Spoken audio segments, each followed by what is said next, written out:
Professor of History, Usmania University, from Hyderabad IGNOU Regional Center. From Hyderabad IGNOU Regional Center. ఈరోజు మన live ఛానల్లో BHIE 141 history of China 1840 to 1978 బుక్లో నుంచి unit number 14 discuss చేయబోతున్నాం. అదేంటంటే unit China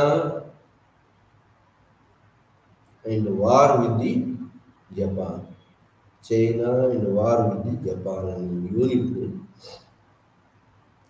మనం ఈరోజు ఈ లైవ్ ఛానల్లో డిస్కస్ చేయబోతున్నాం. China war with the Japan. China మనం పెద్ద దేశం అని చెప్పి మనం జాగ్రఫికల్గా పాపులేషన్లో పెద్ద దేశం అని చెప్పుకున్నాం. కానీ ఈ చైనాను మరి యూరోపియన్స్ వాళ్ళ ప్రభావ మండలాలను ఎంచుకొని ఎక్స్ప్లైట్ చేయడం మొదలుపెట్టారు. దాని మాదిరిగానే జపాన్ కూడా ఇంపీరియలిస్ట్ కంట్రీగా మారింది. మేజీ రెస్టరేషన్ తర్వాత మేజీ చక్రవర్తులు జపాన్ మోడర్నైజ్ చేశారు. కాబట్టి అది కూడా సామ్రాజ్య దేశంగా మారి దానికి వలసలు కావాలని పట్టుబట్టింది. కాబట్టి వలసలు దీనికి నియరెస్ట్గా ఉన్నది ఏంటంటే చైనా, జపాన్. కాబట్టి జపాన్ ఈ చైనాలో మంచూరియా మీద అటాక్ చేయటం మొదలుపెట్టింది. 1931 నుంచి ఇది మంచూరియా మీద కన్నేసి మంచూరియా ప్రాంతాలను ఆక్రమించడం మొదలుపెట్టింది. మరి అలాంటి సమయంలో చైనాలో ఇంటర్నల్ డెవలప్మెంట్స్ ఏమున్నాయంటే, చైనాలో పొలిటికల్ స్ట్రక్చర్ ఏంటంటే 2 పార్టీలు ఉన్నాయి. 1931 వచ్చే వరకు చైనాలో 2 పార్టీలు, ఒకటి కుమింగ్టన్ పార్టీ అని, నేషనలిస్ట్ పార్టీ అని, రెండవది కమ్యూనిస్ట్ పార్టీ అని 2 పార్టీలు ఆవిర్భవించినాయి. 2 పార్టీలు కూడా 1921లో కమ్యూనిస్ట్ పార్టీ వచ్చింది. 1924 వచ్చే వరకు ఈ యొక్క కుమింగ్టన్ పార్టీ అంతకుముందే వచ్చి డాక్టర్ సన్యాట్ సేన్ స్థాపించినటువంటి యొక్క నేషనలిస్ట్ పార్టీని కుమింగ్టన్ పార్టీ అంటారు. ఆ కుమింగ్టన్ పార్టీ 1924 వచ్చే వరకు ఇది కమ్యూనిస్టులతో కలిసి పనిచేయాలని చెప్పి నిర్ణయించుకుంది. యునైటెడ్ ఫ్రంట్ కట్టింది. ఎందుకంటే పరస్పరం మరి ఈ యొక్క విభేదాలు మరిచి బలంగా ఎదగాలని చెప్పి యునైటెడ్ ఫ్రంట్ అని కట్టారు. ఎవరు? కమ్యూనిస్టులు, నేషనలిస్ట్ పార్టీ, కమ్యూనిస్ట్ పార్టీ అని ఇద్దరు. మరి పరస్పరం ఎక్స్పాన్షన్ కోసం వాళ్ళు మరి ప్రయత్నం చేయటం. కుమింగ్టన్ పార్టీ మరి కమ్యూనిస్ట్ పార్టీ వాళ్ళు ఇద్దరు కలిసి పనిచేయటం 1924 నుంచి 27 దాకా జరిగింది. 27 దాకా, 24 నుంచి 27, 4 సంవత్సరాలు 2 కలిసి పనిచేసినాయి. కానీ తర్వాత డిఫరెన్సెస్ వచ్చినాయి. కమ్యూనిస్ట్ పార్టీని బ్యాన్ చేసినాడు కుమింగ్టన్ పార్టీ వాళ్ళు, నేషనలిస్ట్ పార్టీ వాళ్ళు. కమ్యూనిస్ట్ పార్టీ వాళ్ళు మరి న్యూ స్ట్రాటజీని ఎన్నుకున్నారు.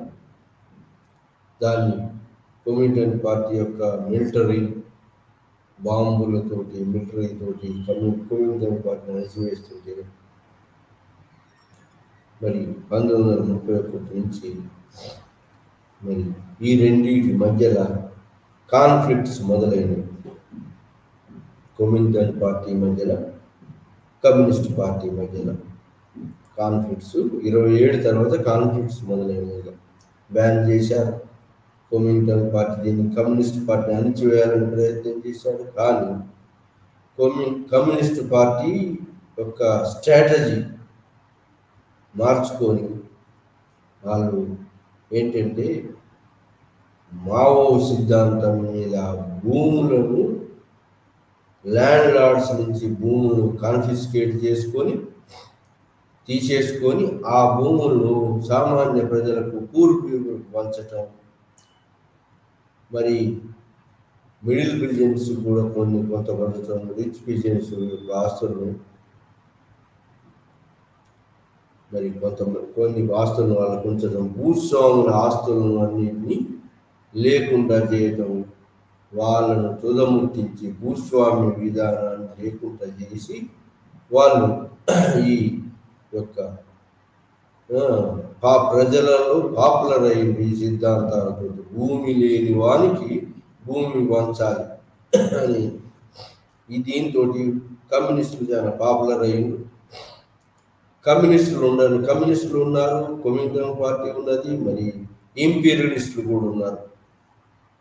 మొట్టమొదట యునైటెడ్ ఫ్రంట్ ఎందుకు ఏర్పడిందంటే వీళ్ళ వార్లార్డ్ ప్రాంతీయ దళాధిపతులు మరి సామ్రాజ్యవాదులకు వ్యతిరేకంగా పరస్పరం సహకరించుకుంటామని చెప్పి ఏర్పడింది 1924లో. కోఆపరేషన్ వచ్చి 1927 వచ్చే వరకు అనుమానాలు మొదలై వాళ్ళది వీళ్ళది ఏర్పాటు డెవలప్ అవుతూ పరస్పరం తగలాడుకుంటూ రావటం మొదలుపెట్టారు. మళ్ళీ ఈ యొక్క కొట్లాట ఎక్కడి దాకా దారి తీసిందంటే 1931లో మరి ఈ యొక్క జపాన్ మంచూరియాను ఆక్రమించడం మొదలుపెట్టింది. ఇక్కడ జపాన్కు బాగా సామ్రాజ్యవాదం పెరిగిందని చెప్పాను కదా. సో కాబట్టి ఆ సామ్రాజ్యాన్ని సంపాదించుకునే ఉద్దేశంతో మంచూరియాలో రైల్వేల మీద పెట్టుబడి, మిగతా వాటి మీద పెట్టుబడి పెట్టి దాదాపుగా నార్థన్ మంచూరియాలో ఉన్నటువంటి ఈ యొక్క కర్మాగారాలు అనుకోండి, రైల్వేల మీద అనుకోండి, జపాన్ బాగా పెట్టుబడి పెట్టి ఆ యొక్క ఏరియానంతా తన ఆధీనంలోకి తీసుకురావడం మొదలుపెట్టింది. ఇది జపాన్ ఇంపీరియలిజం అంటారు. అయితే ఈ యొక్క జపాన్ ఇంపీరియలిజానికి సపోర్ట్ చేసింది వరల్డ్ వార్ 1 అయిపోయిన తర్వాత మరి చైనా తనకు కూడా ఈక్వల్ గౌరవం దక్కుద్ది అనుకుంటే ఆ వర్సైల్స్ అందులో గౌరవం దక్కకపోగా అవమానాలకు పాలైంది. జపాన్కి సపోర్ట్ చేశారు మిగిలిన కంట్రీస్ అన్నీ కూడా, మిగిలిన యూరోపియన్ కంట్రీస్ జపాన్ సపోర్ట్ చేయడంతో జపాన్ ఇన్ఫ్లుయెన్స్ పెరిగింది. మంచూరియా జర్మన్ ప్రాంతాలను అన్నింటినీ కూడా ఈ జపాన్కు చెందుతాయని చెప్పడం జరిగింది. సో ఈ విధంగా మరి జపాన్ యొక్క ఇన్ఫ్లుయెన్స్ పెంచే యొక్క ఏర్పాటు జరిగింది ప్రోటోకాల్లో సందులలో. సో మరి ఇప్పుడు 1927 ప్రాంతంలో యునైటెడ్గా ఉన్నది. నెమ్మదిగా వాళ్ళ మధ్యలో డిఫరెన్సెస్ రావటం, వాళ్ళు కమ్యూనిస్ట్ పార్టీని బ్యాన్ చేయటం, వాళ్ళు సపరేట్ కావటం, వాళ్ళ స్ట్రాటజీ వాళ్ళు మరి ఎన్నుకోవటం, మరి ఈ యొక్క మరి కాంగ్రెస్ పార్టీ నేషనలిస్ట్ పార్టీ తన యొక్క ఇన్ఫ్లుయెన్స్ పెంచుకునే దిశగా తను ఏర్పాటుగా పనిచేయటం మొదలుపెట్టింది. అది నేషనలిస్ట్ పార్టీ, కొమింటన్ పార్టీ. అయితే 1931 వచ్చే వరకు జపాన్ ఇంపీరియలిజం బాగా పెరిగిపోయింది. జపాన్ ఇంపీరియలిజం 1929లో ఏమైంది అంటే 29 నుంచి 33 దాకా ఐరోపాలో ఆర్థిక మాంద్యం ఏర్పడింది. ఈ ఆర్థిక మాంద్యం పీరియడ్లో మరి ఈ ఆర్థిక మాంద్యాన్ని ఎదుర్కొని నిలబడగలిగినటువంటి దేశాలు ఏంటి అంటే అప్పుడు జపాన్ ఆర్థిక మాంద్యాన్ని ఎదుర్కొని నిలబడగలిగింది, ఇంపీరియలిజాన్ని ఇంకా పెంచడం మొదలుపెట్టింది. అదేవిధంగా జర్మనీ కూడా. మరి అదేవిధంగా ఇంకా ఇట్లా మరి సెకండ్ వరల్డ్, రెండవ ప్రపంచ యుద్ధం వచ్చే వరకు ఈ అంటే 1933 ఆ ప్రాంతం, 31, 33 ఆ ప్రాంతం వచ్చే వరకు జపాన్ మరి మిగతా ఇంపీరియలిస్ట్ కంట్రీస్ కన్నా ఎక్కువ మొత్తంలో తన 40% షేర్ను పెట్టి చైనాలో తమ ఆధీనంలోకి చైనాను రాబట్టుకోవాలని ప్రయత్నం చేసింది. ఎట్లా అంటే ఇండియాలో ఇంగ్లాండ్ ఎట్లయితే ఉన్నదో, కాలనీగా ఇండియాను పరిపాలిస్తుందో, అట్లనే జపాన్ కూడా, జపాన్ దగ్గరగా చైనా ఉంది కాబట్టి చైనా కూడా జపాన్ కాలనీగా ఉండాలని చెప్పి భావించి మిగతా యూరోపియన్స్ ఎల్లగొట్టాలనేటువంటి ప్రయత్నం కూడా మొదలయ్యింది. ఇంకా అక్కడున్న గవర్నమెంట్ను లొంగదీయాలి, కుమింగ్టన్ పార్టీని మరి అణిచివేసి ఆ ప్రాంతాలన్నింటినీ, అక్కడ ఉన్నటువంటి వాటినన్నింటి వనరులన్నింటినీ కూడా తన చేతిలోకి తీసుకురావాలని చెప్పి జపాన్ ప్రయత్నం మొదలుపెట్టింది. సో ఈ విధంగా కుమింగ్టన్ పార్టీ ఒకవైపు, మరి చైనాలో మరి కమ్యూనిస్ట్ పార్టీ ఒకవైపు ఈ తమ యొక్క సొంత గవర్నమెంట్ నేషనలిస్ట్ గవర్నమెంట్ అధికారంలో ఉన్నది. మరి కమ్యూనిస్ట్ పార్టీ అధికారంలో లేదు, కానీ కమ్యూనిస్ట్ పార్టీ ప్రజలలో కమ్యూనిస్ట్ యొక్క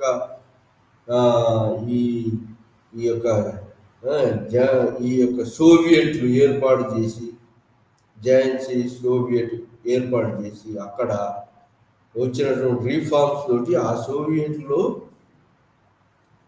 మరి భూమిని పంచడం, మరి అలాంటి యొక్క వాటితోటి ఇది బాగా మరి ప్రజలలోకి మాస్ అట్రాక్షన్కు లోనైంది ఏది కమ్యూనిస్ట్ పార్టీ. మరి అదేవిధంగా మరి ఈ కుమింగ్టన్ పార్టీ ఇంటలెక్చువల్స్, స్టూడెంట్స్ వాళ్ళల్లో ఉంది, కానీ మాస్ మరి ప్రాబల్యంలోకి రాలేదు. సో ఇలాంటి టైంలో మరి కుమింగ్టన్ పార్టీ తమ యొక్క అంటే నేషనలిస్ట్ పార్టీ కమ్యూనిస్టులు అనుసారాన్ని ప్రయత్నం చేయటం, కమ్యూనిస్టులు ఒక న్యూ స్ట్రాటజీని, ఏంటి న్యూ స్ట్రాటజీ, పిజెంట్స్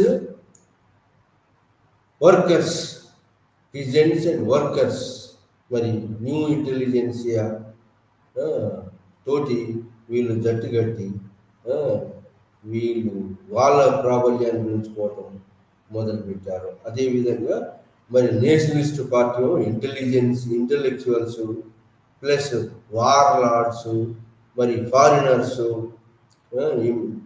వాళ్ళ యొక్క మద్దతుతోటి గవర్నమెంట్లో మరి ఉండాలని చెప్పి, వాళ్ళ కోఆపరేషన్ తోటి ఉండాలని చెప్పి భావించేటటువంటిది గవర్నమెంట్ అప్పుడు చైనాలో ఈ కుమింగ్టన్ పార్టీ నేషనలిస్ట్ గవర్నమెంట్.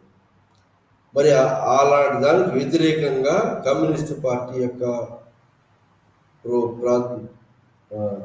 పార్టీ యొక్క భావనలు, ఐడియాలజీలో mass based peasants and workers base మీదుగా మరి ఒక యూనిట్ చేయటం, మాస్ బేస్ పాలిటిక్స్ చేయటం మొదలుపెట్టినది కమ్యూనిస్ట్ పార్టీ. సో ఈ విధంగా కమ్యూనిస్ట్ పార్టీ లీడర్స్ మావో, మరి చాంగై షేక్, ఈ యొక్క మావో ప్లస్ చవన్లై, వీళ్ళిద్దరు ప్రముఖులు కమ్యూనిస్ట్ పార్టీ తరఫున. ఆ విధంగా మరి కమ్యూనిస్ట్ పార్టీకి మరి కుమింగ్టన్ పార్టీకి మధ్యలో ఈ ఆధిక్యత పోరు మొదలయ్యింది. ఈ లోపున ఈ ఆధిక్యత పోరు మొదలైన టైంలోనే మరి ఏమైంది, ఈ జపాన్ ఇంపీరియలిజం మొదలై ఆర్థిక మాంద్యంతో యూరోపియన్ దేశాలు వాళ్ళ ఆర్థిక మాంద్యంలో ఉంటే జపాన్ తన అదునుగా చూసుకొని మొత్తం చైనాను తన కాలనీగా మార్చుకోవాలని, యూరోపియన్స్ ఎల్లగొట్టాలని అటువంటి యొక్క భావనతోటి పనిచేయటం మొదలుపెట్టింది చైనాలో. సో ఆ విధంగా పెట్టుబడులు ఎక్కువగా పెట్టి చైనాను ఒక కాలనీగా సంపాదించుకోవాలి. ఇంగ్లాండ్ వాళ్ళు ఎట్లయితే ఇండియాను సంపాదించుకున్నారో అట్లాంటి కాలనీగా మరి తయారు చేసుకోవాలని చెప్పి జపాన్ మరి పావులు గదుపుతూ దాని యొక్క పెట్టుబడులు పెడుతూ దాని యొక్క సైన్యంతో ఎక్కడన్నా జరిగేటువంటి యొక్క తిరుగుబాటును అణచడం మొదలుపెట్టింది. కానీ కమ్యూనిస్టు పార్టీ కొమింటంగ్ పార్టీ మాత్రం జపాన్కు వ్యతిరేకంగా కానీ ఇంపీరియలిస్ట్ వ్యతిరేకంగా కానీ అది చర్యలు తీసుకోకుండా మరి కొంత కాలయాపన చేయటం మొదలుపెట్టింది. కానీ కాలయాపన చేసేటప్పటికి 1937 వచ్చే వరకు జపాన్ ఇంపీరియలిజం బాగా పెరిగిపోయి కొమింటంగ్ పార్టీ మరి ఒక సైన్యాన్ని జపాన్ మీద పంపిస్తే ఆ సైన్యం ఓడిపోయింది 1937. ఏది నేషనలిస్ట్ గవర్నమెంట్ యొక్క సైన్యం ఓడిపోయి మరి మళ్ళీ జపాన్కు దాసోహం అయింది. ఇది ఈ యొక్క చైనా జపాన్కు దాసోహంగా మారింది. కానీ 1938లో మొట్టమొదటిసారి కొద్దిగా యునైటెడ్ ఫ్రంట్ ద్వారా మరి వీళ్ళు 38 మొట్టమొదటిసారి ఈ కొంత విజయాన్ని కూడా సాధించింది. కొమింటంగ్ పార్టీ మరి కమ్యూనిస్ట్ పార్టీలు యునైటెడ్గా యాక్షన్ తోటి మరి 1938లో జపాన్ ఓడించటం మరి అయ్యింది. కానీ కొంతవరకే అది సక్సెస్ఫుల్ అయింది. దాని తర్వాత మళ్ళీ జపాన్ తన యొక్క మిలిటరీని మళ్ళీ తీసుకొని మళ్ళీ ఓడించడం, మళ్ళీ ఈ కొమింటంగ్ పార్టీని ఓడించడం, కమ్యూనిస్టులను రెడ్ బేస్ కమ్యూనిస్టులు ఏం చేశారంటే ఇక ఈ యొక్క జపాన్ ఇంపీరియలిజానికి వ్యతిరేకంగా వాళ్ళు ఈ 1931 తర్వాత వాళ్ళు రెడ్ బేస్ని ఏర్పాటు చేసుకొని వాళ్ళు కమ్యూనిస్టులు మిలిటరీ స్ట్రాటజీని గెరిల్లా వార్ఫేర్ను ఎంచుకున్నారు. ఆ విధంగా గెరిల్లా వార్ఫేర్ ఎంచుకున్నటువంటి ప్లేస్ ఏంటంటే యునాన్ ప్రావిన్స్. అంటే చాంగై షేక్ ఈ యొక్క జైసే సోవియట్ నుంచి ఖాళీ చేసి చాంగై షేక్ అనే సోవియట్ దాకా తనను సోవియట్ను మరి ఏర్పాటు చేసుకోవటం జరిగింది. ఈ విధంగా మరి కమ్యూనిస్ట్ పార్టీ బలం పొందుకోవటం మొదలుపెట్టింది. మరి కొమింటంగ్ పార్టీ దాన్ని అణసివేయటం కోసం ఇది మొదలుపెట్టింది. జపాన్ ఒకవైపు మరి మిగతా ఐరోపాలను ఎల్లగొట్టి తానే మొత్తం చైనాను కాలనీ చేసుకోవాలనే ఉద్దేశం, ఇలాంటి త్రిముఖమైనటువంటి పోటీ మొదలైంది. చైనాలో జపాన్ తన యొక్క ఆధిపత్యాన్ని నెలకొల్పుకోవాలని, కమ్యూనిస్టులు తన ఆధిపత్యాన్ని నెలకొల్పుకోవాలని, మరి కొమింటంగ్ పార్టీ నేషనలిస్ట్ పార్టీ తమ ఆధిపత్యంలోనే చైనా డెమోక్రటిక్ రిపబ్లిక్ కావాలని. సో ఇలాంటి యొక్క కమ్యూనిస్ట్లో మరి సోవియట్ రష్యా లాంటి యొక్క కమ్యూనిస్ట్ గవర్నమెంట్ ఏర్పడాలని చెప్పి దానికి మరి వీళ్ళు ఏం చేశారంటే దానికోసం లాంగ్ మార్చ్ని మొదలుపెట్టారు. ఎప్పుడు లాంగ్ మార్చ్? 1934 అక్టోబర్ 16 నాడు మొదలైంది మావో లాంగ్ మార్చ్. ఎక్కడి నుంచి మొదలైంది?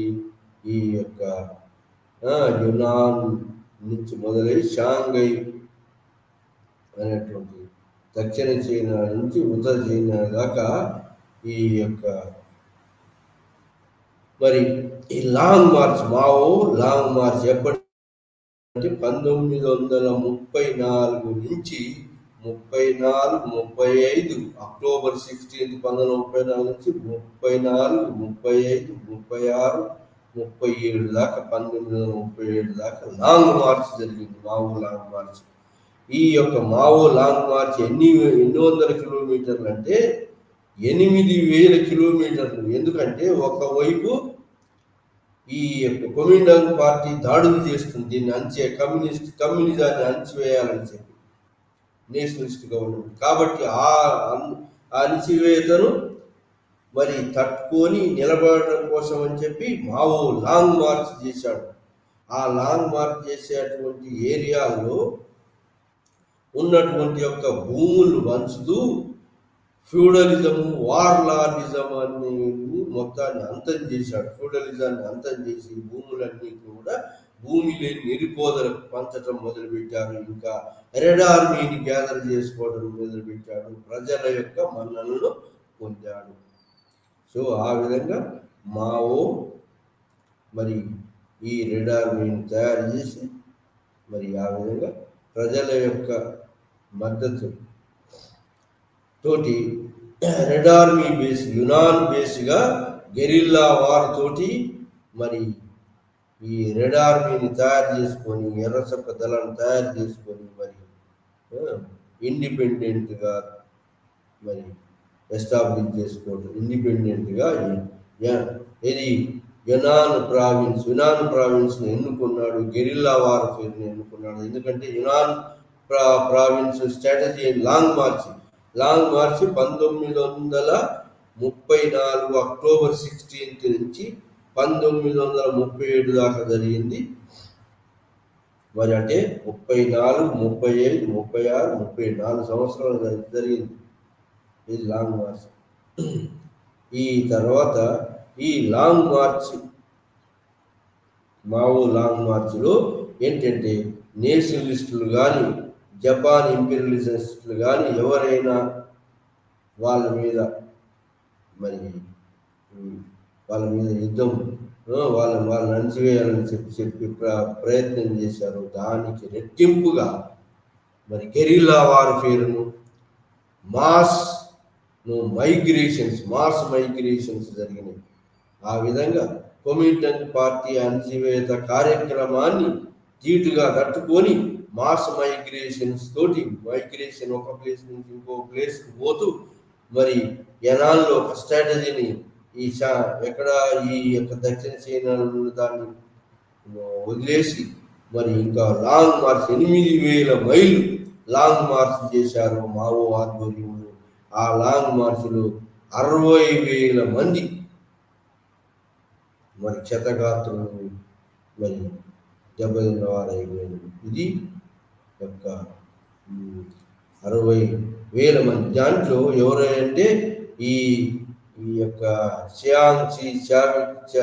సోవియట్ నుంచి ఎనాన్ సోవియట్ దాకా లాంగ్ మార్చ్లో పాల్గొన్నటువంటి ఎంతో మంది కమ్యూనిస్టులు మరి ఈ యొక్క దానికి బలి పశువులు కావటం మొదలు పెట్టారు. ఆ విధంగా మరి ఒకవైపు ఫ్యూడల్స్, వార్లార్డ్స్, ఇంకోవైపు కమ్యూనిస్టులకు వ్యతిరేకంగా ఇంపీరియలిస్టులు, ఇంకోవైపు కొమింటాంగ్ పార్టీ ఈ యొక్క అణచివేత చర్యలు కొనసాగుతున్నాయి. కొమింటాంగ్ ఈ ఒక కమ్యూనిస్ట్ పార్టీ మీద, దాంతో కమ్యూనిస్ట్ పార్టీ ఈ అణచివేతను మరి వీళ్ళ యొక్క దాన్ని అన్నింటినీ సిచ్యువేషన్ దృష్ట్యా కమ్యూనిస్ట్ పార్టీలు మావో లాంగ్ మార్చి స్ట్రాటజీని తీసుకొని దాన్ని మొత్తం ప్రాక్టికల్గా ఇంప్లిమెంట్ చేయడం జరిగింది. లాంగ్ మార్చ్లో ఏంటంటే లాంగ్ మార్చ్కు 8,000 మైళ్ళు, ఎంతోమంది ఉమెన్, చిల్డ్రన్స్, మరి ఈ యొక్క ఫాలోవర్స్, మరి ఎంతోమంది వేలు మాస్ స్ట్రెంత్, మాస్ పీపుల్, ఎవరు వర్కర్స్, పిజెంట్స్ యొక్క ఆర్గనైజ్డ్ మాస్ మూవ్మెంట్స్ జరగటం.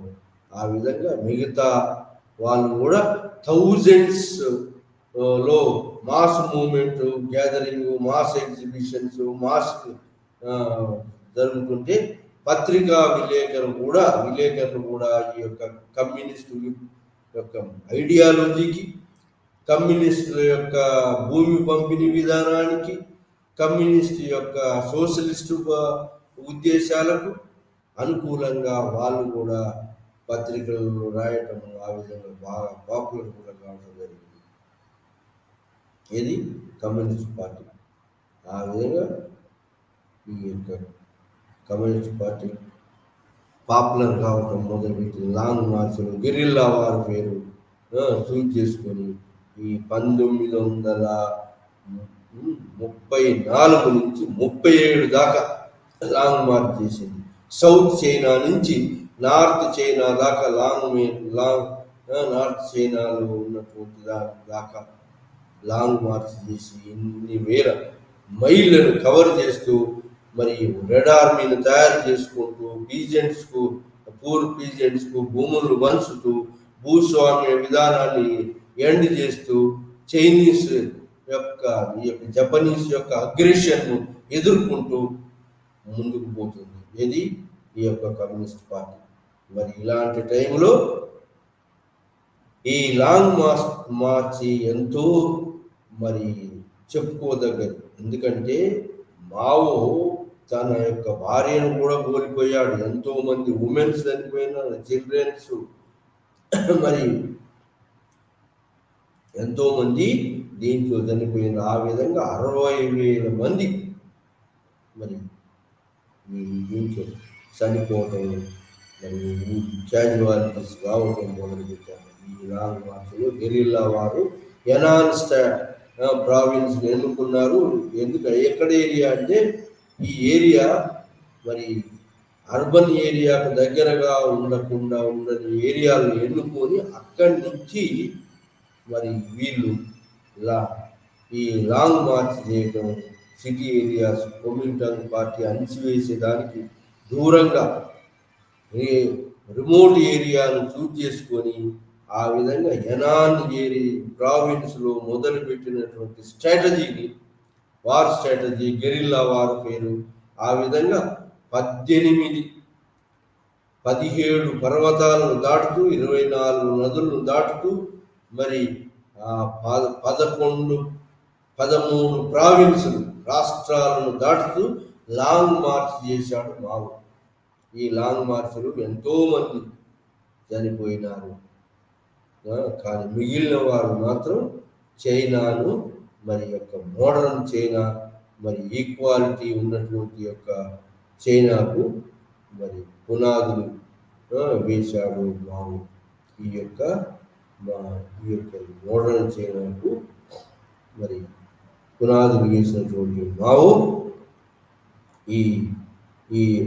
ఇలా 1934 నుంచి 37 దాకా లాంగ్ మార్చ్ ఎనాన్ ప్రావిన్స్లో ఒక లాంగ్ మార్చ్. ఎందుకంటే భూస్వాముల దాడులకు, జపనీస్ దాడులకు తట్టుకొని మరి ఈ కొమింటాంగ్ పార్టీ దాడులకు తట్టుకోవడం కోసం అని చెప్పి గెరిల్లా యుద్ధాన్ని ఎంచుకొని పర్వతాలను, నదులను దాటుతూ యునాన్ ప్రావిన్స్ను ఒక ప్రావిన్స్గా ఎన్నుకొని అక్కడి నుంచి 1000 కిలోమీటర్లు 8,000 కిలోమీటర్లు దాకా మార్చి చేశాడు. థౌజండ్స్ ఆఫ్ పీపుల్ తోటి. ఆ యొక్క పీపుల్స్ సపోర్టు, వర్కర్స్ సపోర్టు మావోకు లభించింది.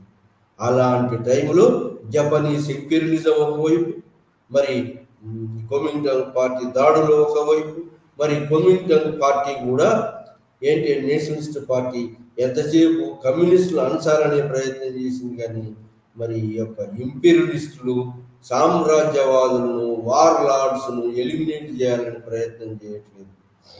కాబట్టి ఈ యొక్క కొమింటాంగ్ పార్టీ కూడా నేషనల్ బూర్జువాయిస్, కమర్షియల్ క్లాస్ వ్యతిరేకమైంది. మరి ఇంకా అదేవిధంగా ఈ గవర్నమెంట్లో ఉన్న వాళ్ళు కూడా కొంత మరి నేషనల్ బూర్జువాయిస్, మర్చెంట్స్, వ్యాపారులు మరి దీనికి వ్యతిరేకత, వ్యాపారుల యొక్క తోడ్పాటు ఈ కొమింటాంగ్కు లభించలేదు. సో దాంతో ఈ యొక్క కొమింటాంగ్ పార్టీ బలహీనం కావటం, కమ్యూనిస్ట్ పార్టీ బలంగా కావటం, రోజు రోజు పాపులర్గా మాస్ ఎడ్యుకేషన్స్ జరగటం, పాపులర్ కావటం, మరి ఈ యొక్క కొమింటాంగ్ పార్టీను సో ఇలా మరి న్యూస్ సో లాంగ్ మార్చ్ తోటి ఇది మరి గొప్పగా విజయం సాధించింది. ఏంటి అంటే మోర్ పాపులేషన్లో ఇది చొచ్చుకొని పోయింది. పాపులేషన్కు న్యూ మోడల్, న్యూ స్ట్రాటజీస్ను, న్యూ మోడల్ యొక్క న్యూ ప్రక్షాళన, న్యూ రీఫార్మ్స్ ద్వారా మోడిఫైడ్ చేసుకొని దాని యొక్క ఉద్దేశాలను మరి ఫుల్ఫిల్ చేసుకోవటం మొదలుపెట్టింది ఇది కమ్యూనిస్ట్ పార్టీ. కానీ ఈ యొక్క నేషనలిస్ట్ పార్టీ సామ్రాజ్యవాదులకు కాంప్రమైజ్ అవుతూ జపాన్కు వ్యతిరేకంగా కూడా యుద్ధం డిక్లేర్ చేయకుండా కమ్యూనిస్టులే మెయిన్ ఎనిమీస్గా చూడటం మొదలుపెట్టింది ఇది కుమింటాంగ్ పార్టీ, నేషనలిస్ట్ పార్టీ. అప్పుడున్న గవర్నమెంట్లో ఉన్నటువంటి పార్టీ కమ్యూనిస్టులీ మెయిన్ అబ్స్ట్రాక్టర్స్గా చూడటం మొదలుపెట్టింది. కానీ అప్పుడున్నటువంటి 1931, 34, 30, 32, 33 ప్రాంతంలో చైనాలో జపాన్ అగ్రెషన్కి వ్యతిరేకంగా మరి మేధావులు, స్టూడెంట్స్, మరి ఇంటలెక్చువల్స్, మరి మిగతా చైనీ మర్చెంట్ క్లాసులు వీళ్ళందరూ కూడా జపాన్ ఇంపీరియలిజానికి వ్యతిరేకంగా జపనీస్ గూడ్స్ను బైకాట్ చేయటం, మర్చెంట్స్ మరి స్టూడెంట్స్ కూడా జపాన్ అగ్రెషన్కి వ్యతిరేకంగా మరి ఎడ్యుకేషన్ చేయటం, స్ట్రైక్స్ చేయటం మొదలుపెట్టింది. మరి కుమింటాంగ్ పార్టీ, నేషనలిస్ట్ పార్టీ జపాన్ యొక్క అగ్రెషన్ ఎదుర్కోవటం కోసం కొంత ప్రయత్నాలు చేసింది. కానీ ఆ మొదటి ప్రయత్నం విఫలమైంది. రెండవ ప్రయత్నం కొంత సక్సెస్ అయినా కూడా రెండవసారి 1937లో కుమింటాంగ్ పార్టీ జపాన్ చేతిలో ఓడిపోయింది. కాబట్టి మళ్ళీ సరెండర్ కావాల్సి వచ్చింది. దాని తర్వాత 1938లో కొద్ది మాత్రం గెలిచినప్పటికీ మళ్ళీ జపాన్ కొత్త న్యూ ఆర్మీని గ్యాదర్ చేసుకొని వచ్చి ఈ నేషనలిస్ట్ గవర్నమెంట్ నడిపేటువంటి యొక్క ప్రభుత్వాన్ని కూల్చేయటం, ఆ యొక్క ప్రభుత్వాన్ని కూల్చేసే మరి ప్రభుత్వాన్ని ఓడించడం, నేషనలిస్ట్ పార్టీ లీడర్స్ను ఓడించి వాళ్ళను ఓడించడం మొదలుపెట్టింది ఈ యొక్క జపాన్ ఇంపీరియలిజం. ఆ విధంగా జపాన్ యొక్క ఆగడాలు 1931 నుంచి 34, 35, 36, 37 తారస్థాయికి చేరింది. కాబట్టి ఈ జపాన్ను ఎదుర్కోవటానికి అప్పుడు యునైటెడ్ ప్రయత్నాలు జరిగినాయి. ఎందుకంటే ఈ జపాను, జర్మనీ, ఇటలీ ఒకటి ఫ్యాసిస్ట్ కంట్రీస్ అని ఒకటైనవి. మరి ఈ ఇంగ్లాండ్, ఫ్రాన్స్, రష్యా వీటికి వ్యతిరేక కూటమి.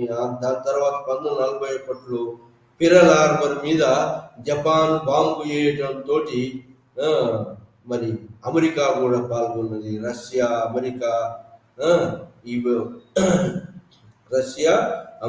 England, France, Italy, Germany and Japan, ఈ మిలిటరీ ఫ్యాసిస్టులు ఉన్నటువంటి ఈ మూడు ఒకటైనవి. అవి అలైడ్ పవర్స్గా ఒకటైనవి. ఆ విధంగా మరి 1939 వచ్చేవారు 2 కూటమిలుగా ఏర్పాటైనవి. ఏవి ఈ యొక్క డిక్టేటర్స్, ఫ్యాసిస్టులు ఒకటి కావటం. మరి జపాన్ ఇంపీరియలిస్టులు, సైనిక ఆధ్వర్యంలో ఉన్నటువంటి ఇంపీరియలిస్టులు కూడా ఈ ఫ్యాసిస్ట్ జర్మనీకి తోడ్పడుతూ ఈ మూడు ఒకటైనవి. సో ఆ విధంగా మిగిలిన డెమోక్రటిక్ దేశాలు రక్షించాలని చెప్పి అమెరికా రక్షించాలి, ఇంగ్లాండ్, ఫ్రాన్స్, రష్యా, ఆ తర్వాత చివరికి అమెరికా కూడా చేరింది. సో ఆ విధంగా 1931 వచ్చే వరకు వరల్డ్ సిచ్యువేషన్ జపాన్ అగ్రెషన్కి వ్యతిరేకంగా మరి కూటములు మొదలైన ఇంటర్నేషనల్ సిచ్యువేషన్లో కూటములు మొదలైనవి. ఈ కూటములలో జపాన్ను అణిచివేయాలని చెప్పి ఈ జపాన్ ఏం చేస్తుందంటే మిగతా యూరోపియన్ కంట్రీస్ యొక్క ప్రభావ మండలాలు చైనాలో లేకుండా చేసి చైనాను మొత్తం తనే ఆక్రమించుకోవాలనే ప్రయత్నం జపాన్ చేయటం మొదలుపెట్టింది. దాంతో జపాన్కి అగెనిస్ట్గా మరి ఆల్రెడీ ఇంగ్లాండ్, మరి ఫ్రాన్స్, ఇవి ఆల్రెడీ మొదలైనవి. వీటికి అగెనిస్ట్గా కొమింటంగ్ పార్టీని ఎంకరేజ్ చేస్తూ మరి ఈ ఇంపీరియలిస్ట్ కంట్రీస్ జపాన్కి వ్యతిరేకంగా యుద్ధాన్ని వ్యతిరేకంగా మరి ఈ యొక్క ఉన్నటువంటి గవర్నమెంట్ని ఎంకరేజ్ చేయటము, జపాన్ వ్యతిరేకంగా సిద్ధం కావటం మొదలుపెట్టింది. సో ఈ విధంగా ఇంపీరియలిస్ట్ ఇంటర్నేషనల్ సిచ్యువేషన్ ఇలా ఉన్నది. ఇంకా పొలిటికల్ స్ట్రాటజీ ఎలా ఉందంటే మరి ఈ విధంగా కూటములు తయారైంది. ఎకనామిక్గా జపాన్ ఎక్కువగా పెట్టుబడి, మిగతా వాళ్ళు కూడా పెట్టారు, కానీ మిగతా వాళ్ళ పెట్టుబడులన్నింటినీ తుడిచేసి మొత్తం తన 40% ఉన్నటువంటి 50% పెట్టుబడి పెట్టినటువంటి జపానే తమ ఆర్థికంగా మంచూరియాలో ఉన్నటువంటి యొక్క ఏర్పాటు 5 ప్రాంతాలను మొత్తం జపాన్ తోటి సపరేట్ చేసి ఆ ప్రాంతాలన్నింటి తన ఏలుబడిలోకి తీసుకొని రావాలని చెప్పే ప్రయత్నం చేయటం మొదలుపెట్టింది. దీనికి వ్యతిరేకించింది ఇది ఇంగ్లాండ్, ఫ్రాన్స్, మరి ఈ అమెరికా కూడా వ్యతిరేకించింది. కానీ అమెరికా 1941లో తన పెరల్ హార్బర్ మీద జపాన్ వాళ్ళు బాంబు వేసిన దాకా కూడా వాళ్ళు యుద్ధంలో పాల్గొనలేదు. మిగతా వాళ్ళు పాల్గొన్నారు. యుద్ధం నడుస్తుంది. ఫ్యాసిస్టులకు, డెమోక్రటిక్స్ వాళ్ళకు యుద్ధం మొదలైంది. కానీ 1941లో పెరల్ హార్బర్ ముత్యాల ఓడరేవు మీద జపాన్ వాళ్ళు బాంబు వేయడంతో మరి అమెరికా కూడా పాల్గొన్నది. దాంతో ఇలాంటి టైంలో ఈ దేశంలో అంటే చైనా దేశంలో ఇంటలెక్చువల్స్, స్టూడెంట్స్, మరి వ్యాపారస్తులు, వార్లార్డ్స్ తప్పించి మిగిలిన వాళ్ళందరూ కూడా ఏకమై మరి కమ్యూనిస్టులు మనకు బద్ధశత్రువులు గారు, జపాన్ బద్ధశత్రువులు కాబట్టి నేషనల్ సోషల్ పొలిటికల్ అట్మాస్ఫియర్ అంతా కూడా మరి ఈ కొమింటాంగ్ పార్టీకి వ్యతిరేకంగా, కమ్యూనిస్ట్ పార్టీకి అనుకూలంగా మొదలయ్యి మరి ఈ జపాన్ అగ్రెషన్, జపాన్ దేశం యొక్క తమ మీద దాడి చేసే దాన్ని ఎదుర్కోవాలని చెప్పి ఈ మేధావులలో, స్టూడెంట్స్లలో, ప్రొఫెసర్స్లలో, ఇంటలెక్చువల్స్లలో, మరి మిడిల్ క్లాస్లలో, మళ్ళీ అదేవిధంగా మరి వ్యాపారస్తులలో Japanese goods boycott the Japan, hartal the Japan, జపాన్కి వ్యతిరేకంగా ఎడ్యుకేషన్ కూడా మొదలైనవి. సో ఆ విధంగా మరి దేశంలో ఉన్నటువంటి ప్రజల యొక్క ప్రెషర్కు మరి ఇంటర్నేషనల్ సిచ్యువేషన్లో అమెరికా, మరి ఇంగ్లాండ్, మరి మిగతా దేశాలన్నీ ఇంటర్నేషనల్ అలైడ్ పవర్స్ యొక్క ఒత్తిడితోటి కొమింటాంగ్ పార్టీ మరి కమ్యూనిస్ట్ పార్టీలు రెండు కూడా కలిసి పనిచేయటానికి ఒప్పుకున్నాయి. ఎందుకంటే main enemy Japan. Communist party వాళ్ళు కూడా తెలిసింది ఏంటంటే కమ్యూనిస్ట్ జపాన్ను ఈ చైనా నుంచి తొలగిస్తే కానీ కొమింటాంగ్ పార్టీని తుదముట్టించలేము, లేదా చైనాను లిబరేట్ చేయలేము అని చెప్పి తలించింది. అంటే ఈ జపాన్ ఇంపీరియలిజం ఇంపీరియలిజాన్ని ఓడగొడితేనే తప్ప కొమింటాంగ్ పార్టీని తీసేయలేము, కమ్యూనిస్ట్ పార్టీని ఈ చైనాలో స్థాపించలేము, చైనా దేశాన్ని కూడా లిబరేట్ కూడా చేయలేము అని చెప్పి కమ్యూనిస్టులు నిర్ణయానికి వచ్చారు. కాబట్టి ఈ ఇంటర్నేషనల్ సిచ్యువేషన్ దేశంలో ఉన్న ప్రెషర్కు రెండు పబ్లిక్ ప్రెషర్కు, పబ్లిక్ సపోర్ట్ టు ది కమ్యూనిస్టులకు స్టూడెంట్స్, ప్రొఫెసర్స్, ఇంటలెక్చువల్స్ అంతా ఒక తీర్మానం చేశారు. కమ్యూనిస్టులు బద్ధశత్రువులు డిమాండ్ పెట్టారు. ఎవరు? ఈ కొమింటాంగ్ పార్టీ ముందర కమ్యూనిస్టులు మనకు బద్ధశత్రువులు గారు. బద్ధశత్రువులు ఎవరంటే జపాన్ అగ్రెషన్. జపాన్ తమ ప్రాంతాలను, చైనా ప్రాంతాలను ఒకదాని తర్వాత ఒకటి ఆక్రమించుకుంటుంది. కాబట్టి జపాన్ అగ్రెషన్ స్టాప్ చేయాలి. కాబట్టి అందరు కూడా ఒక ఏకం కావాలనేటువంటి యునైటెడ్ ఫ్రంట్ను మరి ఫోర్స్ చేసి యునైటెడ్ ఫ్రంట్గా ఏర్పడింది. కానీ కొమింటన్ పార్టీ యునైటెడ్ ఫ్రంట్ ఏర్పడి కామన్ ఎనిమీ జపాన్ అని ఒప్పుకున్నప్పటికీ మరి అది కమ్యూనిస్టుల మీదనే దాడి చేయటం మొదలుపెట్టింది. జపాన్ మీద వార్ డిక్లేర్ చేయటం 1941లో అమెరికా ప్రెషర్ తోటి అప్పటిదాకా వార్ డిక్లేర్ చేయలేదు ఏది ఈ యొక్క కొమింటన్ పార్టీ ఏది ఈ జపాన్ మీద. 1941లో వార్ డిక్లరేషన్ మరి ఇద్దరు కలిసి వార్ మరి డిక్లేర్ చేశారు. వారు దాంతో ఈ కమ్యూనిస్ట్ పార్టీ కొమింటన్ పార్టీ బేస్లు అన్నింటినీ కూడా జపాన్ తన యొక్క ఆర్మీని పంపి వాటిని అన్నింటినీ కూడా మరి ఓడించడం కొమింటన్ పార్టీని ఓడించింది. కానీ కొమింటన్ పార్టీ యొక్క మరి నేషనలిస్ట్ పార్టీ బలహీనమైంది ఇది జపాన్ దాడులలో. కానీ ఈ రెడ్ బేస్ మీద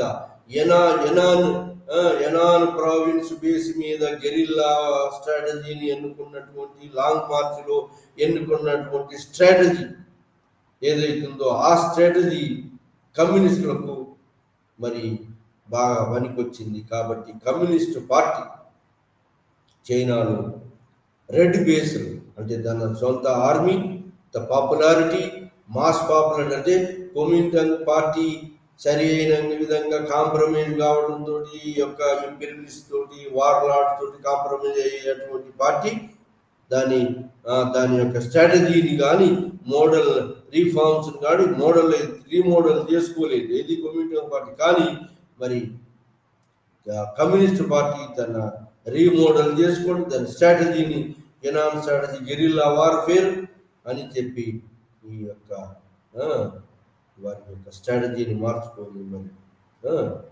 మార్చుకొని ఈ విధంగా యుద్ధం జపాన్ అగ్రెషన్ రెడ్ బేస్ ఏరియాలలో రెసిస్టెన్స్ చేయటం మొదలుపెట్టింది. రెసిస్టెన్స్ చేసి మరి జపాన్ యొక్క అగ్రెషన్ను తట్టుకొని నిలబడగలిగింది. ఈ రెడ్ బేస్ ఏరియాలో కమ్యూనిస్ట్ ఏరియాలలో రూరల్ ఏరియాలో రిమోట్ ఏరియాలలో ఈ యొక్క జపాన్ ఇంపీరియలిజానికి మరి వెనుకకు నెట్టివేయడం జరిగింది. ఆ విధంగా మరి కొమింటన్ పార్టీ కన్నా కమ్యూనిస్ట్ పార్టీ పాపులారిటీలోకి వచ్చింది. 1945 వచ్చే వరకు కొమింటన్ పార్టీ కన్నా కమ్యూనిస్ట్ పార్టీ పాపులారిటీలోకి వచ్చింది. ప్రజల మద్దతు కమ్యూనిస్ట్ యొక్క భావాలు ఐడియాలజీ కమ్యూనిస్ట్ యొక్క రీఫార్మ్స్ రీమోడల్ చేసుకున్న ఐడియాలజీ తోటి కమ్యూనిస్టుల ప్రాబల్యం పెరిగింది. కొమింటన్ పార్టీ యొక్క ప్రాబల్యం తగ్గింది. సో ఆ విధంగా ప్రజలు మాస్ పాపులేషన్ మరి ఈ యొక్క కమ్యూనిస్ట్ పార్టీకి సపోర్ట్గా నిలబడ్డారు. అన్ని వర్గాల ప్రజలు ల్యాండ్ లార్డ్స్ను అంతం చేసి న్యూ క్యాపిటలిస్టులు చైనాలో జరిగేటువంటి న్యూ క్యాపిటలిస్టులు కూడా దీన్ని సపోర్ట్ చేశారు. దేనికి ఈ యొక్క కమ్యూనిస్ట్ పార్టీకి. సో ఆ విధంగా మరి కమ్యూనిస్ట్ పార్టీ 1945 వచ్చే వరకు మరి ఈ యొక్క వరల్డ్ వార్ 2 వచ్చే వరకు ఈ కొమింటన్ పార్టీ నేషనలిస్ట్ పార్టీ యొక్క ప్లేస్ను కమ్యూనిస్ట్ పార్టీ పాపులారిటీలోకి రావటం నేషనలిస్ట్ పార్టీ ఆర్ కొమింటన్ పార్టీ బలహీనమైపోయి కమ్యూనిస్టుల ప్రాబల్యం పెరిగింది. ఎందుకంటే జపాన్ అగ్రెషన్ను రెసిస్ట్ చేస్తూ రెడ్ ఆర్మీ తోటి దాని యొక్క ప్రాంతాలను జపాన్ చేతిలోకి పోకుండా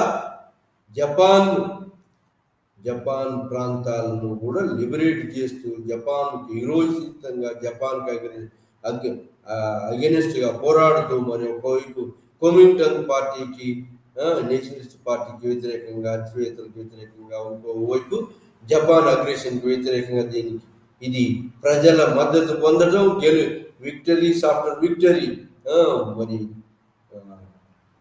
విక్టరీస్ ఆఫ్టర్ విక్టరీ దా విధంగా మరి ఇది గెలుపొందడం మొదలుపెట్టింది. కాబట్టి ప్రజల మద్దతు కమ్యూనిస్ట్ పార్టీకి 45, 46, 45 వచ్చే వరకు ఈ కమ్యూనిస్ట్ పార్టీ ప్రాబల్యంలోకి వచ్చింది. నీ కమ్యూనిస్ట్ పార్టీ ప్రాబల్యం కోల్పోయింది 1946, 46 నుంచి 46, 47, 40, 49 వరకు అంతర్యుద్ధం మొదలైంది. ఇక ఆ అంతర్యుద్ధంలో China, People's Republic of China, communist party, Mao China, classless society ఏర్పడింది. పితామహుడైన యొక్క మావో మరి ప్రభుత్వం, కమ్యూనిస్ట్ పార్టీ అధికారంలోకి వచ్చింది. ఆ విధంగా ఫైనల్ ఫేజ్ ఆఫ్ స్ట్రగుల్లో యునాన్ స్ట్రాటజీ మరి ఈ విధంగా మరి ఫైనల్ ఫేజ్ ఆఫ్ స్ట్రగుల్లో communist party 1900 world war II అయిపోయే వరకు 1949 వరకు communist party Japan aggression, Japan ఓడిపోయింది. ఎందుకంటే పిరల్ హార్బర్ తర్వాత అమెరికా యుద్ధంలో పాల్గొన్నది కాబట్టి బ్యాలెన్స్ ఆఫ్ అమెరికా ఏం చేసిందంటే అమెరికా జపాన్ మీద యుద్ధం ప్రకటించి జపాన్లో ఉన్నటువంటి హిరోషిమా, నాగసాకి మీద అప్పటికే జర్మన్లు 1945 వరకు జర్మన్లు లొంగిపోయింది. హిట్లర్ మరి జర్మనీ నుంచి పారిపోయే హిట్లర్ పోయిండు. అదేవిధంగా ముసోలిని కూడా కమిటెడ్ సూసైడ్, హిట్లర్ పోయిండు. సో ఆ విధంగా జర్మనీ మరి ఇటలీ, ముసోలిని, జర్మన్ యొక్క నాజీ లీడర్ అడాల్ఫ్ హిట్లర్, ఈ ప్రాంతాలన్నీ కూడా ఈ యొక్క అలైడ్ పవర్ చేతిలోకి రావడం జరిగింది. ఆ విధంగా జర్మన్ను మరి పశ్చిమం నుంచి యునైటెడ్ స్టేట్స్ ఆఫ్ అమెరికా యొక్క పవర్స్ మిలిటరీ ఆక్రమించింది. ఉత్తరం నుంచో USSR, Union of Soviet Socialist Republic అనేటువంటి యొక్క రష్యా తూర్పు ప్రాంతాన్ని ఆక్రమించి ఆ విధంగా జర్మన్ మరి 2 జర్మనీలుగా విడిపోయింది. పశ్చిమ ప్రాంతం అమెరికా, పశ్చిమ ప్రాంతానికి క్యాపిటల్ మరి బాన్, ఉత్తర ప్రాంతానికి ఉత్తర జర్మనీకి క్యాపిటల్ బెర్లిన్. సో ఆ విధంగా రష్యా ఆధిపత్యంలో లిబరేట్ చేసిన ప్రాంతాలు రష్యా ఆధిపత్యంలో ఉండిపోయి మరి అమెరికా ఆధిపత్యంలో, ఐసనోవర్ ఆధిపత్యంలో వచ్చినటువంటి యొక్క వెస్టర్న్ సైన్యంలో లిబరేట్ చేసిన ప్రాంతమైన జర్మనీని వెస్ట్ జర్మనీగా, మరి రష్యా లిబరేట్ చేసిన జర్మనీని ఈస్ట్ జర్మనీ, 2 జర్మనీలు ఏర్పడ్డాయి. ఆ విధంగా బెర్లిన్ బ్లాకేడ్ సందిగ్ధం, 2 జర్మనీలు. సో ఆ విధంగా మరి 1945 వచ్చే వరకు మరి ఈ యొక్క జపాన్ యొక్క తోడ్పాటుతోటి ఇండియాలో ఉన్న సుభాష్ చంద్రబోస్ తమ యొక్క ఈ జపాన్ సాయంతో మరి ఆజాద్ హిందూ ఫౌజ్ను ఏర్పాటు చేసి మరి ఇండియాను లిబరేట్ చేయాలని ప్రయత్నం చేశాడు. Indian National Army Azad Hindu ఫౌజ్ను ఏర్పాటు చేసి జపాన్ సాయంతో చేయాలని. కానీ భారత యొక్క మేఘాలయ, నాగాలాండ్ డోర్స్ నాక్ చేసే స్థితికి వచ్చింది. సుభాష్ చంద్రబోస్ లిబరేట్ చేసే స్థితికి వచ్చేటప్పటికి ఏమైందంటే అమెరికా ఈ హిరోషిమా, నాగసాకి మీద, జపాన్లో ఉన్న హిరోషిమా, నాగసాకి మీద ఆటం బాంబు, హైడ్రోజన్ బాంబు వేయటం.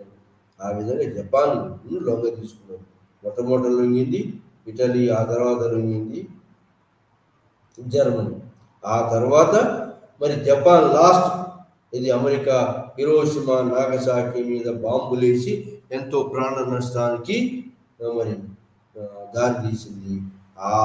ఆ విధంగా అమెరికా ఆధ్వర్యంలో జపాన్ ఈ యొక్క అమెరికా ఆధ్వర్యంలోని జపాన్లో నూతన ప్రభుత్వం ఏర్పడింది. సో ఆ విధంగా 1900 మరి 40-50లో ఈ అమెరికా ప్రోద్బలంతో మరి జపాన్ జపాన్ లిబరేట్ చేయటం, జపాన్లో ఉన్నటువంటి యొక్క జపాన్ న్యూ గవర్నమెంట్ కొత్త రాజ్యాంగం తయారు చేసి అమెరికా ఆధ్వర్యంలో తయారు చేసి దానికి స్వతహాగా మరి ఈ యొక్క రాజ్యాంగాన్ని తయారు చేసి ఈ అమెరికా ఆధ్వర్యంలో జపాన్లో డెమోక్రటిక్ గవర్నమెంట్ ఏర్పడింది. అది 1945లో ఏర్పడింది, 46లో ఏర్పడింది. అది 46. సో ఆ విధంగా మరి కమ్యూనిస్టు పార్టీ చైనాలో పాపులారిటీకి వచ్చింది. ప్రజల మద్దతు కొమింటాంగ్ పార్టీకి పోయింది. ఎందుకంటే కొమింటాంగ్ పార్టీ నేషనలిస్ట్ పార్టీ అనేది మరి ప్రజల పల్సెస్ సరిగా పట్టుకోకపోవటం, మరి వాళ్ళ స్ట్రాటజీ ఏది గెరిల్లా వార్ఫేర్ స్ట్రాటజీ అయినటువంటి యొక్క మావో యొక్క రిఫార్మ్స్, మావో యొక్క పీపుల్స్ పార్టీ, మావో యొక్క పార్టీ అయినటువంటి పీజెంట్స్ అండ్ రైతులు మరి కార్మిక వర్గం యొక్క ప్రభుత్వాన్ని ఏర్పాటు చేసింది. ఈ విధంగా మరి 1949లో వచ్చే వరకు కొమింటాంగ్ పార్టీ మొత్తం తుడుచుకుపెట్టుకుపోయి కమ్యూనిస్టు చైనా మావో ఆధ్వర్యంలో కమ్యూనిస్టు చైనా ఆవిర్భవించడం జరిగింది. ఆ విధంగా మరి కమ్యూనిస్టులు వాళ్ళ యొక్క వార్ స్ట్రాటజీ రెడ్ బేస్గా ఏర్పాటు చేసుకున్న సోవియట్లు, ఆ సోవియట్లలో ఎంచుకున్నటువంటి ప్రభుత్వాలు డెమోక్రటిక్ ప్రభుత్వాలు, ఆ సోవియట్లు డెమోక్రటిక్ డిక్టేటర్ ప్రభుత్వాలు మరి జపాన్ అగ్రెషన్ తట్టుకొని రెడ్ బేస్లో జపాన్ ఓడించి ప్రజల యొక్క మెప్పు పొందారు. కాబట్టి ప్రజలందరూ కూడా కమ్యూనిస్ట్ పార్టీకి స్వాగతించారు. ఎక్కడ? ఈ యొక్క చైనాలో. సో ఆ విధంగా చైనాలో కమ్యూనిస్ట్ పార్టీ, మావో పార్టీ రైతులు లిబరేట్ చేసుకున్నటువంటి లాంగ్ మార్చి ఎనాన్ స్ట్రాటజీ ఆధ్వర్యంలో కమ్యూనిస్ట్ గవర్నమెంట్ ఏర్పడింది. 1949లో ఏర్పడింది. అది మన యొక్క కమ్యూనిస్ట్ గవర్నమెంట్. ఈ యూనిట్ నెంబర్ మరి 14ను China and war with Japan. China ఒకవైపు వార్ విత్ చైనా యొక్క గవర్నమెంట్, ఒకవైపు వార్ విత్ జపాన్, మరి వార్ విత్ కమ్యూనిస్ట్ పార్టీ అనేది రెండు స్ట్రాటజీల నుంచి మరి ఈ రెండు సెకండ్ టైం యునైటెడ్ ఫ్రంట్ గా ఏర్పడింది. ఎందుకంటే second time United front first time United front చాలా వ్యత్యాసం ఉన్నది. ఎందుకంటే ఫస్ట్ టైం యునైటెడ్ ఫ్రంట్ కమ్యూనిస్టులు వీళ్ళు ఒకే పరస్పరం కోఆపరేషన్ చేసుకొని first time. Second time United front ఏంటంటే పబ్లిక్ యొక్క పల్స్కు లొంగిపోయి మరి ఇంటర్నేషనల్ సిచ్యువేషన్కు ఇన్ఫ్లుయెన్సెస్కు లొంగిపోయి యునైటెడ్ ఫ్రంట్గా ఏర్పడింది. కానీ యునైటెడ్ ఫ్రంట్గా ఏర్పడి మరి పరస్పరం సహకారం చేసుకోకుండా మరి ఈ యొక్క కొమింటాంగ్ పార్టీ కమ్యూనిస్టులను కమ్యూనిస్టులు లేకుండా చేయాలని పనిచేయటం, మరి కమ్యూనిస్టులు ఈ యొక్క కొమింటాంగ్ పార్టీని లేకుండా చేయాలని పనిచేయటం, ఈ విధంగా పరస్పర వ్యతిరేక వర్గాలుగా పనిచేయటం మొదలుపెట్టాయి. అయినప్పటికీ కూడా కామన్ ఎనిమీ ఎవరంటే జపాన్. కాబట్టి జపాన్కి వ్యతిరేకంగా కొంత పోరాటం చేయటం జరిగింది. ఆ పోరాటంలో మరి ఈ కొంత కాంప్రమైజ్ ధోరణి కొమింటాంగ్ పార్టీ అవలంబిస్తే ప్యూర్ కంప్లీట్ అవుట్ రైట్ గా ఈ యొక్క ఫారిన్ ఇంపీరియలిజం పోవాలి అనేటువంటి యొక్క ఉద్దేశంతో పనిచేసినటువంటి యొక్క కమ్యూనిస్ట్ పార్టీని మరి ఇంకా వార్లార్డ్ అంటే భూస్వామ్య విధానం పోవాలనేటువంటి యొక్క దాన్ని పనిచేసేటువంటి కమ్యూనిస్ట్ పార్టీ ప్రజలలో ఎక్కువ ఆదరణ పొందింది. ఎందుకంటే ఒకవైపు కొమింటాంగ్ పార్టీ అన్పాపులారిటీ ఓడిపోవడం, మరి కమ్యూనిస్ట్ పార్టీ రెడ్ బేసిస్ మాత్రం సోవియట్లు మాత్రం మరి అక్కడ అంటే ఎడ్యుకేషన్, ఇది పొలిటికల్ ఎడ్యుకేషన్ తరఫీదు, మరి సోషల్ ఎడ్యుకేషన్ తరఫీదు, మరి ఆల్ స్ట్రాటజీ క్వశ్చన్ ఆన్సర్స్ ఇలా అన్నిటినీ మరి పెట్టి వాళ్ళు యొక్క కమ్యూనిస్టులు మరి 1949 వరకు చైనాలో కమ్యూనిస్ట్ పార్టీ ఆఫ్ చైనా ఏర్పడటం జరిగింది 1949. సో అది ఈరోజు మనం ఈ యొక్క లైవ్ ఛానల్లో ఈ రెండు China war with Japan, China war with Japan అగ్రెషన్కు వ్యతిరేకంగా ఏర్పడ్డటువంటి యొక్క ఇంటర్నేషనల్ సిచ్యువేషన్, నేటివ్ సిచ్యువేషన్, దేశంలో ఉన్నటువంటి సిచ్యువేషన్, మరి ఈ రెండు మరి నేటివ్లో మరి చైనాలో ఏర్పడ్డ రెండు పార్టీలు, ఒకటి నేషనలిస్ట్ గవర్నమెంట్, రెండవది కమ్యూనిస్ట్ పార్టీ మావో ఆధ్వర్యంలో బలంగా చిక్కుకొని మరి ఈ విధంగా మరి ఈ యొక్క స్ట్రగుల్స్లలో అగ్రెషన్ ఆఫ్ జపాన్ వ్యతిరేకంగా ఇంటర్నేషనల్గా సిచ్యువేషన్కు మరి దానికి అనుకూలంగా స్ట్రాటజీని డెవలప్ చేసుకొని ఆ స్ట్రాటజీలో కమ్యూనిస్ట్ పార్టీలు సక్సెస్ అయినారు. Mao long March, Mao new strategy of war, guerrilla war, మరి ఈ అన్నిటి యొక్క ప్రాంత రీజనల్ రిమోట్ ఏరియాస్ నుంచి పార్టీని బలోపేతం చేసుకుంటూ మాస్ని అట్రాక్ట్ చేసుకుంటూ రైతులను, కార్మికులను, మరి అందరినీ అన్ని వర్గాల ప్రజలను ఆకట్టుకొని కమ్యూనిస్ట్ పార్టీ రోజు రోజుకు బలంగా కావటము, జపాన్ అగ్రెషన్కు వ్యతిరేకంగా మరి రెండు పార్టీలు పనిచేస్తున్నట్టే చేస్తూ కానీ ఒకదాన్ని ఇంకోటి అణిచివేయాలని చెప్పి కమ్యూనిస్ట్ పార్టీ, నేషనలిస్ట్ పార్టీ ప్రయత్నం చేయటం, కానీ దాన్ని కమ్యూనిస్ట్ పార్టీ మాత్రం తన రెడ్ బేసిస్ను, కమ్యూనిస్ట్ ఇన్ఫ్లుయెన్స్ ఉన్న బేసిస్ను మరి బాగా బలంగా వాటిలో మరి యొక్క పీజన్ మాస్ యొక్క ప్రజలు మాస్ యొక్క మెప్పు పొంది అన్ని వర్గాల ప్రజల యొక్క సానుభూతితోటి బాగా బలపడింది కమ్యూనిస్ట్ పార్టీ చైనాలో. ఆ విధంగా మావో లీడర్షిప్, మరి రైతుల యొక్క ఇది అన్డాంటెడ్, అంటే ఏ విధంగా కాంప్రమైజ్ కానటువంటి యొక్క జాతీయ భావంతో గెలుపొందాలనేటువంటి యొక్క ఉద్దేశంతో పనిచేసినటువంటి యొక్క కమ్యూనిస్ట్ పార్టీ మరి విజయం సాధించింది. అల్టిమేట్గా మరి ఈ యొక్క కొమింటన్ పార్టీ,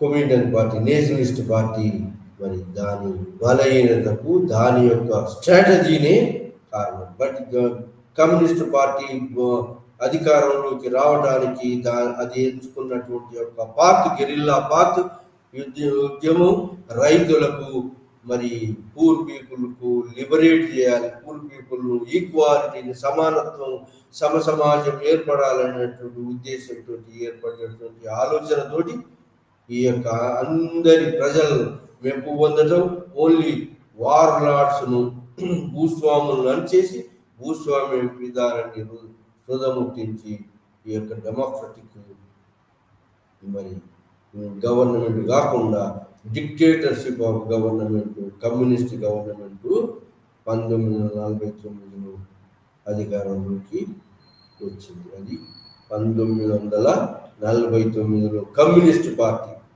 కమ్యూనిస్ట్ పార్టీ బాగా అధికారంలోకి రావడానికి గల కారణం ఏంటి అంటే దాని యొక్క లాంగ్ మార్చ్, మావో యొక్క లాంగ్ మార్చి, ఎనాన్ సోవియట్లు ఏర్పాటు చేసుకున్నటువంటి యొక్క స్ట్రాటజీ గెరిల్లా వార్. ఆ విధంగా ఎంతో మంది కమ్యూనిస్టులు, 60,000 మంది కమ్యూనిస్టులు మరి బలి కావాల్సి వచ్చింది. ఆ తర్వాత చైనాను కమ్యూనిస్ట్ కంట్రీగా అందరికి సమానమైనటువంటి హక్కులు హక్కులు, అధిక హక్కులు, నేషనల్ ప్రాపర్టీని అందరూ కూడా సమానంగా పంచుతూ మరి కమ్యూనిస్ట్ గవర్నమెంట్ ఏర్పడింది. ఇది మనం ఈరోజు ఈ యొక్క కమ్యూనిస్ట్ గవర్నమెంట్ ఎలా పాపులారిటీకి వచ్చింది, మరి ఎలా ఏర్పడింది అనేది మనం ఈ యొక్క పాఠంలో మనం ఈ యూనిట్ నెంబర్ 14లో చైనా వార్ విత్ జపాన్ అనే దాంట్లో మనం ఈ యొక్క రెండు పార్టీలు కమ్యూనిస్ట్ పార్టీ స్ట్రాటజీ తోటి దాని మోడల్ రిఫార్మ్స్, దాని యొక్క లీడర్షిప్, మరి త్యాగదనం, వాళ్ళ స్ట్రాటజీ, త్యాగదనం అన్నిటి కూడా అన్ని తోటి కమ్యూనిస్ట్ పార్టీ బలమైన పార్టీగా ఆవిర్భవించి కమ్యూనిస్ట్ పార్టీ అధికారంలోకి రావడం జరిగింది. కమ్యూనిస్ట్ పార్టీలో మరి గొప్ప లీడర్స్ మావో, మరి చవన్లాయ్ గొప్ప లీడర్స్గా ఎదిగారు. ఆ విధంగా మరి కమ్యూనిస్ట్ పార్టీ మరి బలమైన పార్టీగా ఆవిర్భవించింది. ఈ యొక్క జపాన్ అగ్రెసివ్ అగ్రెషన్లో మరి ఇంటర్నేషనల్ సిచ్యువేషన్ను ఆసరాగా తీసుకొని మరి కమ్యూనిస్ట్ పార్టీ మరి బలమైనటువంటి పార్టీగా చైనాలో ఏర్పడింది. అది మనం ఈరోజు ఈ లైవ్ ఛానల్లో మనం డిస్కస్ చేశాము. అది